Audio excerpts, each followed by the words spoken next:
Everyone talks about financial fair play, but almost nobody actually understands it. Clubs get charged, points get deducted, fans argue online, and yet, most people couldn't actually explain what the rules are or how they work. Because on the surface, financial fair play sounds simple. Spend what you earn. But in reality, it's anything but simple. Behind the scenes, clubs are navigating a system full of restrictions, loopholes, and gray areas. And depending on who you ask, FFP is either protecting football or quietly making it less competitive. So how does it actually work? And more importantly, is it really fair? To understand financial fair play, you first have to understand the problem it was trying to solve. Because before FFP, football was heading in a dangerous direction. Clubs were spending money they didn't have, owners were covering massive losses, and in some cases, clubs were being pushed to the brink of financial collapse. It wasn't sustainable. So UEFA stepped in with a solution: financial fair play. A system designed to bring control back into the game. The idea was simple. Clubs should operate like businesses. Spend what you earn. Limit losses. Avoid financial chaos. And on paper, it sounds like the perfect solution. But football doesn't exist on paper. It exists in a world of competition, ambition, and money. At the center of financial fair play is something called the break-even rule. This rule limits how much money a club can lose over a 3-year period. Under UEFA's regulations, clubs are generally allowed to lose up to 60 million euros, 51.8 million pounds, over 3 years. However, that number can increase to around 90 million euros, 77.7 million pounds, but only if the club's owners directly cover those losses. So technically, clubs can spend more, but only if that spending is backed by real financial support. If losses go beyond those limits, clubs can face serious consequences, such as heavy fines, restrictions on transfers, or even bans from European competitions. But here's where it becomes more complex. Because not all spending counts the same way. Clubs are allowed to invest heavily in areas like stadiums, training facilities, and youth academies. These are seen as long-term investments and are excluded from FFP calculations. But spending on transfer fees and player wages is fully included, which means clubs can't just spend endlessly on players, at least not without consequences. So instead, they have to operate within a system where financial planning is just as important as footballing decisions. And when you introduce strict financial limits into a competitive environment, clubs don't stop spending. They just get smarter about how they do it.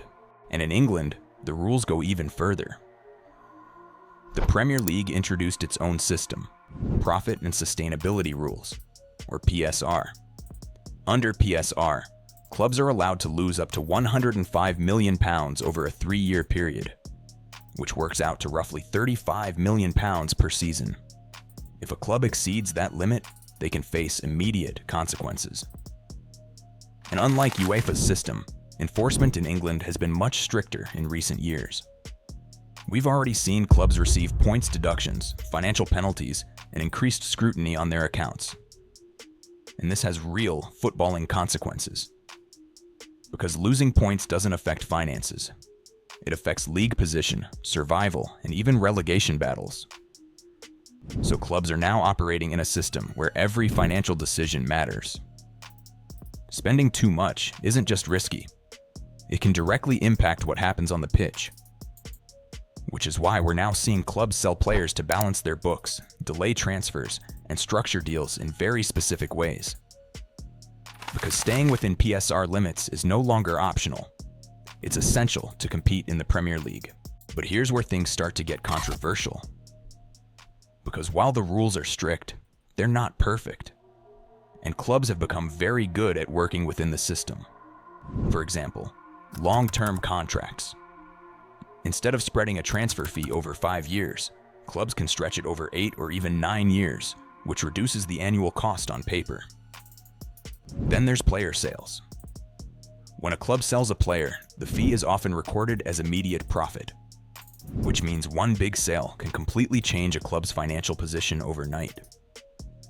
And then there's sponsorship deals, some of which have raised serious questions about valuation and fairness. On paper, everything follows the rules. But in reality, clubs are constantly finding ways to push those rules to the limit. So the question becomes, is financial fair play actually controlling spending, or just changing how clubs hide it? This is where the debate really begins, because not everyone agrees on what FFP is actually doing to football. Supporters of the system argue that it protects the game. It prevents clubs from collapsing. It encourages sustainability, and it forces responsible decision-making. But critics see it very differently. They argue that financial fair play actually protects the biggest clubs, because the clubs that generate the most revenue are allowed to spend the most, which means they stay at the top, while smaller clubs are forced to operate within tighter limits, making it harder to compete, and in some cases, almost impossible to break into the elite level. So instead of creating fairness, FFP may be doing the opposite, locking football into a system where the biggest clubs stay on top, and everyone else just tries to keep up. So what does all of this actually mean for the future of the game? Financial fair play has brought stability. That's undeniable. But at the same time, the gap between clubs hasn't disappeared.